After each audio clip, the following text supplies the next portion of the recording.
Selamat pagi Bapak Ibu sekalian.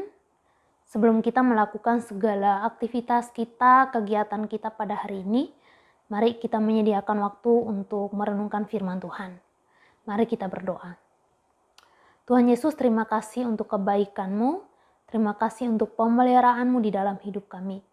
Kami bersyukur karena Engkau begitu mengasihi kami. Kalau pagi ini kami boleh bangun, itu semua karena kasih dan anugerah-Mu semata. Sebelum kami melakukan segala aktivitas kami mau membaca dan merenungkan firman-Mu. Tuhan tolong sehingga kami dapat mengerti, memahami akan apa yang kami baca. Dan terlebih dari itu, Tuhan juga memampukan kami sehingga kami dapat melakukan, mempraktekkan apa yang kami renungkan pada pagi hari ini. Hanya di dalam nama Tuhan Yesus kami berdoa dan bersyukur. Amin. Ya Bapak Ibu sekalian, hari Minggu kemarin kita baru saja merayakan Paskah, di mana kita memperingati hari kebangkitan Tuhan Yesus. Dia rela disiksa, dia rela disalib, rela mati untuk kita manusia berdosa. Dia mati tapi kemudian bangkit. Nah, peristiwa kebangkitan Tuhan Yesus ini kita memperingatinya setiap tahun, yaitu Paskah ya. Kita percaya bahwa Tuhan Yesus mati tapi kemudian bangkit. Dia telah mengalahkan kuasa maut. Tapi ada orang-orang yang masih belum percaya kalau Tuhan Yesus itu benar-benar bangkit. Ada yang mengatakan bahwa mayat Tuhan Yesus itu dicuri. Jangankan sekarang ya, pada waktu itu pun ada murid-murid Tuhan Yesus yang tidak percaya kalau Tuhan Yesus itu bangkit. Nah, bisa kita lihat ya di renungan kita pada pagi hari ini, yaitu dari Lukas pasal 24 ayat 13 sampai ayat 35. Dalam bagian ini diceritakan bahwa ada dua murid Tuhan Yesus yang sedang melakukan perjalanan ke Emmaus. Nama murid itu adalah Kleopas dan satu lagi tidak disebutkan ya namanya. Nah, di dalam perjalanan mereka, ketika mereka sedang bercakap-cakap, berbincang-bincang satu dengan yang lain, bertukar pendapat satu dengan yang lain, tiba-tiba Tuhan Yesus ada bersama dengan mereka. Tapi dikatakan bahwa mereka tidak mengenali Tuhan Yesus. Nah, ketika mereka sedang berbicara, Tuhan Yesus tanya ke mereka ya, apa sih yang kalian bicarakan? Tapi kemudian dari satu dari antara mereka mengatakan bahwa apakah engkau adalah satu-satunya orang asing di Yerusalem sehingga kamu tidak mengetahui apa yang terjadi di sini. Nah, di ayat yang ke-18 dikatakan begini. Seorang dari mereka namanya Kleopas menjawabnya, adakah engkau satu-satunya orang asing di Yerusalem yang tidak tahu apa yang terjadi di situ pada hari-hari belakangan ini? Nah, yang dimaksudkan yang terjadi belakangan ini adalah peristiwa kematian Tuhan Yesus. Tuhan Yesus tanya ke mereka apa itu yang terjadi. Kemudian mereka kembali menceritakan di mana peristiwa ketika perempuan-perempuan pada waktu itu pergi ke kuburan Tuhan Yesus tapi tidak menemukan mayatnya. Bahkan ketika perempuan-perempuan itu ceritakan hal ini kepada murid-murid, mereka tidak percaya, makanya mereka pergi memastikan lagi benar apa tidak apa yang dikatakan oleh perempuan-perempuan tadi. Mereka pergi melihat dan ternyata benar, Tuhan Yesus tidak ada di situ, mayatnya tidak ada karena memang dia sudah bangkit.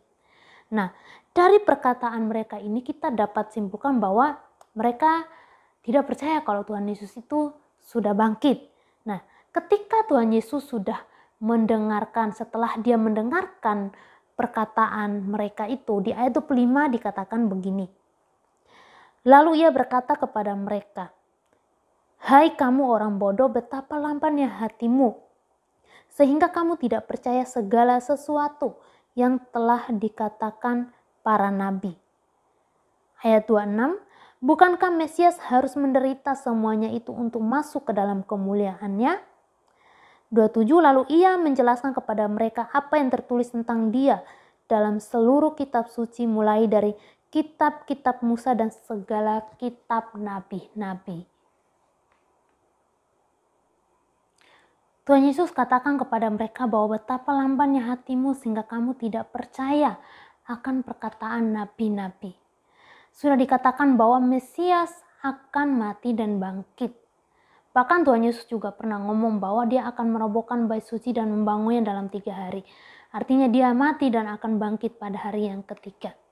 Tapi selama ini ketika mereka mengikut Tuhan Yesus, melayani bersama dengan Tuhan Yesus, mereka tidak sungguh-sungguh mengenal Tuhan Yesus.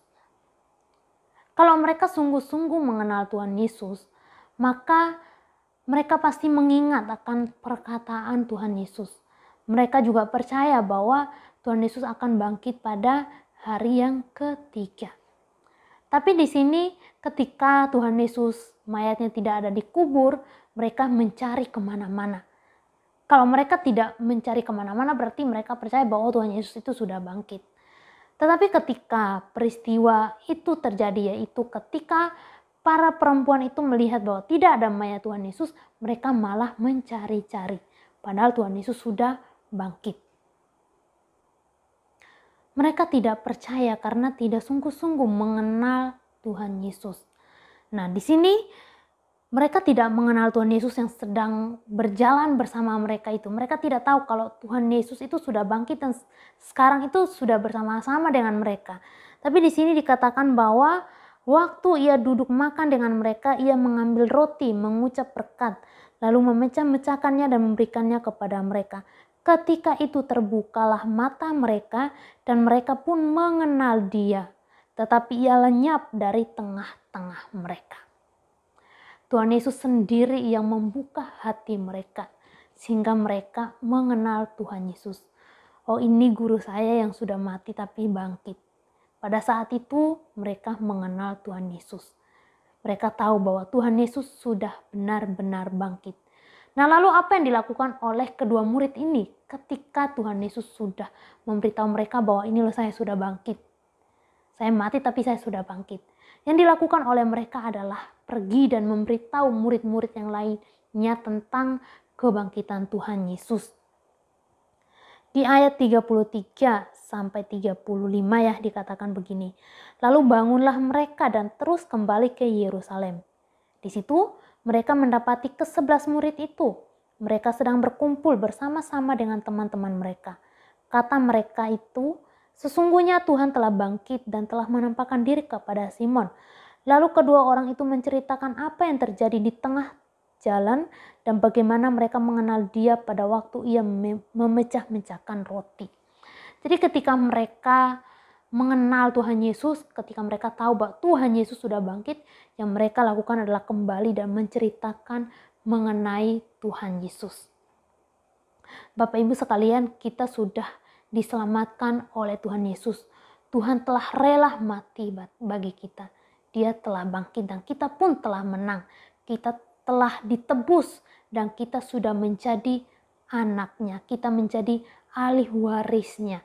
Kita menjadi anak-anak kerajaan Allah. Karena itu, apa yang harus kita lakukan sebagai anak-anak yang sudah diselamatkan? Tentunya kita juga menceritakan tentang kasih Tuhan. Bagaimana ia rela mati untuk kita. Bagaimana ia mengorbankan dirinya bagi kita. Bagaimana ia begitu mengasihi kita. Kita mau menceritakan kepada orang lain. Mungkin kepada keluarga kita yang masih belum mengenal Tuhan Yesus sebagai satu-satunya juru selamat. Mari kita mau menjadi saksi dimanapun, terkhususnya dalam keluarga kita. Kita bisa menjadi saksi melalui kasih kita, perbuatan kita. Kalau kita benar-benar percaya kepada Tuhan Yesus sebagai juru selamat dan kita sudah benar-benar mengenal Dia, maka Tuhan Yesus yang menolong kita, maka kita juga seharusnya memiliki karakter Kristus di dalam kehidupan kita. Kita mau menunjukkan bahwa kita adalah anak-anak yang sudah dikasihi oleh Tuhan Yesus. Maka kita juga mau menunjukkan kasih Tuhan itu kepada orang-orang di sekitar kita, kepada keluarga kita, melalui perbuatan kita, melalui kasih kita. Ketika kita mungkin disakiti, kita mau mengampuni. Ketika ada orang yang jahat kepada kita, kita tetap mau mengasihi. Karena Tuhan mengajarkan kita untuk mengasihi. Tuhan mengajarkan kita untuk mau mengampuni. Terlebih dari itu juga Tuhan sudah mengasihi kita, mengampuni kita. Mari Bapak Ibu, kita mau jadi saksi dimanapun kita berada. Di tempat kerja kita, di tempat sekolah, kuliah kita, bahkan di tengah-tengah keluarga kita.